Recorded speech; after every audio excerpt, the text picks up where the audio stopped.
स्वागत करती हूँ आप सभी का आज के इस सेशन में। आज के सेशन में स्पेशली हम लोग डिस्कस करने वाले हैं रीट पात्रता परीक्षा जो आप लोगों के राजस्थान में होती है।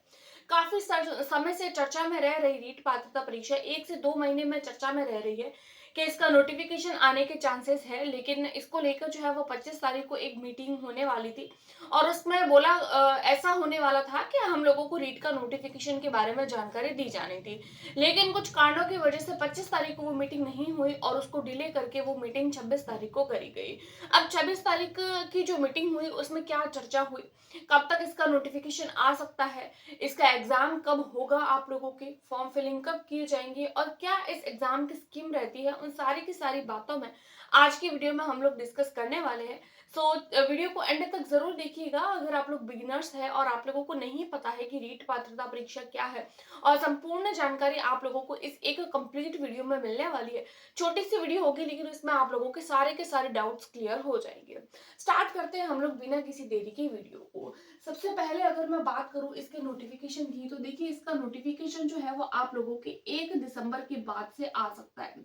ये चांसेस मैं आप लोगों को इसीलिए बोल रही हूँ क्योंकि मीटिंग में जो है वो आप लोगों को यही बोला गया था कि आप लोगों की परीक्षा जो है वो, तो आप लोगों को पता है फेब में, जब फेब में परीक्षा होती है और आप लोगों के तो एग्जाम है वो आप लोगों के अगर फरवरी में होता है तो आप लोगों के नोटिफिकेशन कम से कम इन लोगों को दिसंबर को देना ही पड़ेगा। तो दिसंबर आने में अभी 1 या 2 दिन ही बाकी है, ज्यादा समय है नहीं।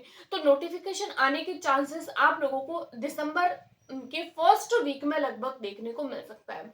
1 दिसंबर में इसीलिए बोल रही हूँ क्योंकि लगभग जो है वो आप लोगों को इसके जो एग्जाम का जो नोटिफिकेशन है वो लगभग आप लोगों को जो है वो दिसंबर के फर्स्ट वीक में देखने को मिल जाएगा। और जैसे इसका नोटिफिकेशन देखने को मिल जाएगा आप लोगों को फॉर्म फिलिंग जो है वो लगभग दिसंबर के महीने में ही देखने को मिल जाएगी। यानी कि फर्स्ट वीक में आपको इसका नोटिफिकेशन और दिसंबर के महीने में ही आप लोगों को इसका जो है वो फॉर्म फिलिंग की प्रक्रिया देखने को मिलेगी। क्योंकि अगर इन लोगों को फरवरी में परीक्षा करवानी है तो इन लोगों को दिसंबर में जो है वो अपने फॉर्म को फिल करवाना होगा। उसके बाद में एग्जाम डेट को लेकर इन्होंने पहले ही डिक्लेयर कर दिया है कि एग्जाम जो है वो फेब में होगा। फरवरी में होने के चांसेस आप लोगों के परीक्षा के पहले ही बता दिए गए थे, लेकिन कई समय से यही बातें चर्चा में आ रही है कि फरवरी में एग्जाम नहीं होगा। अब फरवरी में एग्जाम नहीं होता है मान लीजिए, क्योंकि अभी तक फॉर्म फिलिंग और नोटिफिकेशन ये सारी प्रक्रिया भी स्टार्ट नहीं हुई है। मान लीजिए अगर आप लोगों के जो ये परीक्षा है उसका अगर दिसंबर में फॉर्म नहीं भरे जाते हैं इन केस, तो आप लोगों के फेब में एग्जाम होने की, देखिए जो फॉर्म फिलिंग है वो दिसंबर के स्टार्टिंग में होगा। अगर दिसंबर के स्टार्टिंग में होता है तो आप लोगों की परीक्षा जो है वो फेब के फर्स्ट वीक तक या 15 दिन के अंदर अंदर हो जाएगी। और अगर आप लोगों की कंप्लीट दिसंबर तक अगर ये फॉर्म फिल करवाते हैं तो कहीं ना कहीं आपकी परीक्षा जो है वो मार्च के फर्स्ट वीक में जाने के चांसेस है। क्योंकि देखिए लास्ट टाइम जब रीट हुआ था 2021 और 22 में, तो आप लोगों ने देखा होगा कि पात्रता परीक्षा का जो पेपर है उसमें एक बार पेपर लीक हो जाता है। लीक होने के बाद में वापस से पेपर करवाना और लीक होने के लिए कुछ सिक्योरिटीज करना। तो कल की ये जो मीटिंग हुई थी, कल या परसों की ये 26 तारीख की जो मीटिंग हुई थी, उस मीटिंग में इन लोगों को कन्फर्मली यही जो है वो एक अवेयरनेस रखनी है। जो माध्यमिक शिक्षा बोर्ड है, जो हमारे रीट पात्रता परीक्षा कंडक्ट करवाते हैं, उनके द्वारा जो है वो यही कोशिश इस बार जो है वो की जा रही है कि कहीं ना कहीं एक वो प्रॉपर तरीके से सेफ्टी रखी जाए कि पिछली बार जिस तरीके से पात्रता परीक्षा का जो पेपर बार बार लीक हो रहा था वो इस बार ना हो और कंप्लीट अवेयरनेस के साथ जो है वो इस परीक्षा को करवाया जाए। तो ये तो हो जाती है कुछ कॉमन बातें। उसके बाद में हम लोग देख लेते हैं एग्जाम का टाइप किस तरीके का होता है। तो देखिए एग्जाम का टाइप जो होता है वो आप लोगों के एलिजिबिलिटी क्राइटेरिया का एग्जाम होता है। एलिजिबिलिटी क्राइटेरिया का एग्जाम होता है, यानी आप लोगों की ये एक तरीके से पात्रता परीक्षा होती है। इस परीक्षा को देने के बाद में आप लोगों की नौकरी नहीं लगती है, बल्कि इस परीक्षा को देने के बाद में आप लोगों को एक पात्रता सर्टिफिकेट मिल जाता है कि आप लोग आने वाली शिक्षक भर्ती के लिए एलिजिबल हो पाते हैं। जो राजस्थान में थर्ड ग्रेड की परीक्षा होती है और वो अधीनस्थ बोर्ड द्वारा कंडक्ट करवाई जाती है। ये परीक्षा माध्यमिक शिक्षा बोर्ड द्वारा करवाई जाती है और जो थर्ड ग्रेड की परीक्षा होती है वो आप लोगों के अधीनस्थ बोर्ड द्वारा कराई जाती है। उसके बाद में नेगेटिव मार्किंग, तो इस परीक्षा में आप लोगों को नेगेटिव मार्किंग देखने को नहीं मिलती है, नेगेटिव मार्किंग इसमें नहीं होती है। उसके बाद में टोटल ये जो पेपर होता है वो कितने मार्क्स का होता है, तो टोटल पेपर जो होता है वो आप लोगों के 150 मार्क्स का होता है। 150 150 नंबर आप लोगों को जो है वो 150 नंबर का पेपर होता है, जिसमें आप लोगों को 150 ही मिनट मिलते हैं, यानी कि 2.5 घंटे का समय मिलता है आप लोगों को जो है वो पेपर के लिए, यानी पर क्वेश्चन के लिए आप लोगों को पर मिनट का समय दिया जाता है। उसके बाद में अगर मैं बात करूं पासिंग मार्क्स की, तो देखिए एज जनरल कैटेगरी अगर हम लोग बात करें तो आप लोगों को 90 नंबर लाने होते हैं।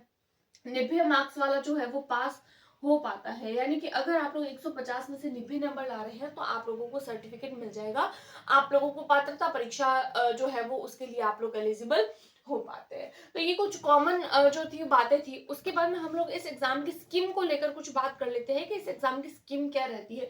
देखिए ये जो पेपर होता है वो जो होता है वो दो पार्ट्स में डिवाइड होता है। एक होता है आप लोगों के लेवल 1 और दूसरा होता है लेवल 2।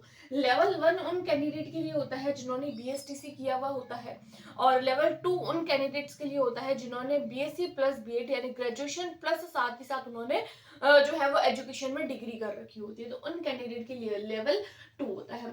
लेवल 1 देने के बाद में आप फर्स्ट क्लास से लेकर 5th क्लास तक के शिक्षक बन सकते हैं, और लेवल 2 का पेपर देने के बाद में आप लोग 6th क्लास से लेकर 8th क्लास तक के जो है वो शिक्षक बन सकते हैं। 5 सब्जेक्ट इसमें भी पूछे जाते हैं, 5 सब्जेक्ट आप लोगों के इसमें भी पूछे जाते हैं। सबसे पहले आप लोगों के आता है सीडीपी, जिसको हम लोग बाल विकास और शिक्षण शास्त्र के नाम से भी जानते हैं, और ये जो पेपर होता है वो टोटल 150 मार्क्स का है, और 5 पार्ट्स होते हैं जिसमें हर एक पोर्शन आप लोगों के 30 मार्क्स में रहता है। उसके बाद में आप लोगों के लैंग्वेज 1, लैंग्वेज 2। लैंग्वेज 1 आप लोगों के 30 मार्क्स की पूछी जाएगी, देन लैंग्वेज 2 भी आप लोगों के 30 मार्क्स की। अब ये जो लैंग्वेज होती है आप कोई सी भी लैंग्वेज चूज कर सकते हैं इसके लिए। आप लोग लैंग्वेज 1 काफी सारी लैंग्वेजेस का आप लोगों को चांस दिया जाता है फिल करने के लिए, जिसमें आप हिंदी, इंग्लिश, संस्कृत, उर्दू और भी ऑप्शंस होते हैं, तो आप लोग अपने हिसाब से लैंग्वेज चूज कर सकते हैं। लैंग्वेज 1 जो होती है वो एज कम्पेयर टू लैंग्वेज 2 थोड़ी सी इजी होती है, और लैंग्वेज 2 जो होती है वो थोड़ी सी टफ पूछी जाती है। तो जो सामान्य कैटेगरी का विद्यार्थी होता है वो लैंग्वेज 1 जो है वो हिंदी ही चूज करता है, और लैंग्वेज 2 जो होता है वो या तो हिंदी चूज या तो इंग्लिश चूज करते हैं, या फिर जो है वो संस्कृत चूज करते हैं, या फिर वो लोग जो है वो उर्दू चूज करते हैं। तो ये जनरल कैंडिडेट की बात हो रही है। उसके बाद में अगेन आपका सब्जेक्ट आ जाता है ईवीएस। ईवीएस में आप लोगों के जो है वो ये भी 30 मार्क्स का होता है, और मैथ्स भी आप लोगों के 30 मार्क्स की होती है। मैथ्स में आप लोगों को सामान्य जो न्यूमेरिकल्स वाले क्वेश्चन होते हैं जो 1st to 5th की एनसीईआरटी और आरबीएसई की बुक में दिया है, वो कॉमन क्वेश्चन होते हैं। उसके बाद में हम लोग बात करें सीडीपी। सीडीपी में चाइल्ड डेवलपमेंट एंड पेडागोजी पूछी जाती है, जो 30 मार्क्स की आती है, और इसमें मार्क्स लाना एज कम्पेयर टू पेपर 2 थोड़ा सा इजी होता है। इस तरीके से टोटल मिला के ये जो पेपर है वो आप लोगों के 150 मार्क्स का हो जाता है। लैंग्वेज 1 जो होती है वो आप लोगों के आगे और 2 पार्ट्स में डिवाइड रहती है। एक होती है आप लोगों के 15 नंबर अलग हो जाते हैं, और दूसरे जो 15 नंबर होते हैं वो अलग हो जाते हैं। ये जो 15 नंबर होते हैं इसमें आप लोगों के कंटेंट पूछा जाता है, कंटेंट पूछा जाता है, और ये जो 15 नंबर होते हैं इसमें आप लोगों के लैंग्वेज की पेडागोजी पूछी जाती है।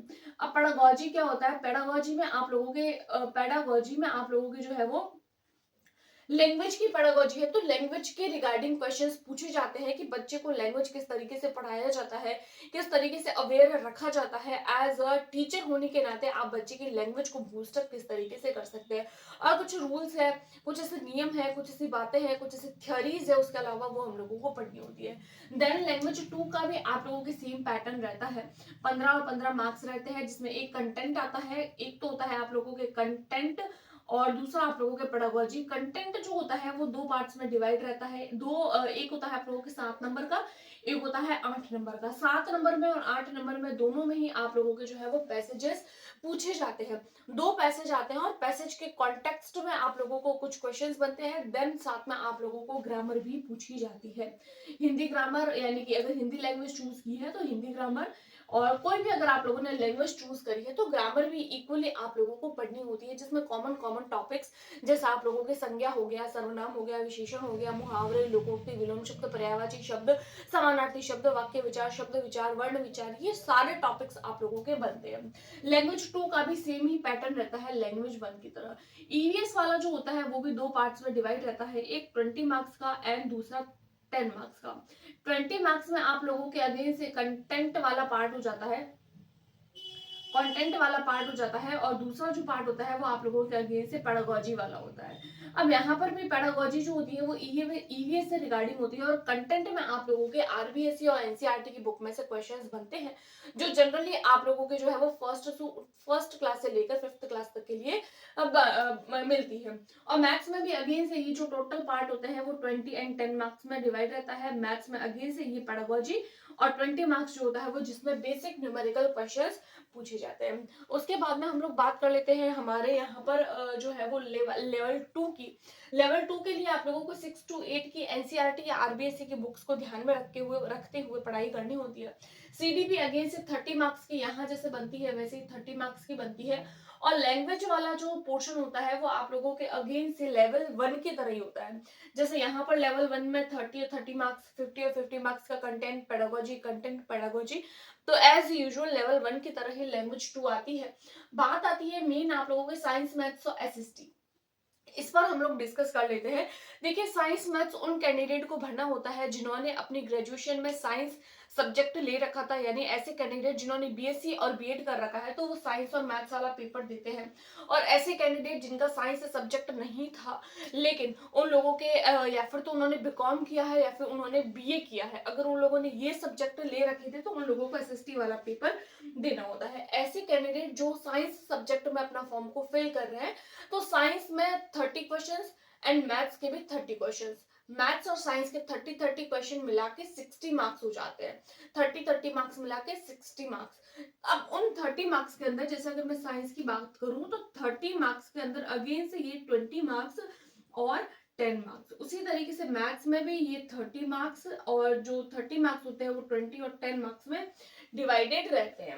अब ये 20 मार्क्स जो होते हैं वो आप लोगों के कंटेंट के रहते हैं और 10 मार्क्स आप लोगों के पेडागोजी के रहते हैं। उसी तरीके से मैथ्स की बात करूं तो मैथ्स में भी आप लोगों के 20 और 10 मार्क्स आप लोगों के पेडागोजी के, यानी कि 10 मार्क्स की पेडागोजी, 20 मार्क्स के बेसिक न्यूमेरिकल क्वेश्चन जो आप लोगों के 6 to 8 क्लास की आरबीएसई और एनसीईआरटी की बुक में से आते हैं, वो क्वेश्चंस आप लोगों के बनते हैं। और एसएसटी जो कंप्लीट एसएसटी होती है वो आप लोगों की 60 मार्क्स की पूछी जाती है, जिसमें आप लोगों की ज्योग्राफी, हिस्ट्री, सिविक्स और राजस्थान, ये 4 सब्जेक्ट्स आप लोगों के इसमें पूछे जाते हैं एसएसटी वाले कैंडिडेट के लिए। अब ये जो 60 मार्क्स होते हैं वो आप लोगों के 20 एंड 40 मार्क्स में डिवाइडेड, 40 एंड 20 मार्क्स में डिवाइडेड रहते हैं। 40 एंड 20 मार्क्स में डिवाइडेड रहते हैं। 40 मार्क्स के इसमें भी कंटेंट आता है एंड 20 मार्क्स का आप लोगों के इसमें पेडागोजी आती है। तो ये कुछ बेसिक इंफॉर्मेशन और बेसिक जो है वो रिक्वायरमेंट रहती है उनके लिए है। उसके अलावा अदर स्टेट की बात कर लेते हैं। क्या अदर स्टेट के कैंडिडेट भी फॉर्म फिल कर सकते हैं? तो बिल्कुल, अगर आप लोग किसी भी स्टेट से हैं, राजस्थान से है, आउट ऑफ राजस्थान से है, किसी भी स्टेट से अगर आप लोग बिलोंग करते हैं तो रीट पात्रता परीक्षा जो है वो आप लोग दे सकते हैं। आप लोग एलिजिबल होते हैं तो आप लोगों को राजस्थान में ही शिक्षक बनने का मौका मिलता है। तो ये कुछ कुछ बेसिक बातें थी और मेरे हिसाब से मैंने कंप्लीट इन्फॉर्मेशन आज की वीडियो में आप लोगों को दे दी है। और नोट्स और पीडीएफ्स के लिए आप लोग मेरे टेलीग्राम ग्रुप को ज्वाइन कर सकते हैं। वहां पर मैं कंप्लीट आप लोगों के साथ में जो है वो नोट्स और जो भी पीडीएफ्स होती है जो काम की होती है उसको शेयर करती रहती हूँ। और कोई डाउट हो तो आप मुझे कमेंट में भी पूछ सकते हैं और मुझे ईमेल करके भी पूछ सकते हैं। आज की वीडियो में इतना ही, मिलते हैं नेक्स्ट वीडियो में, तब तक के लिए टेक केयर, गुड बाय।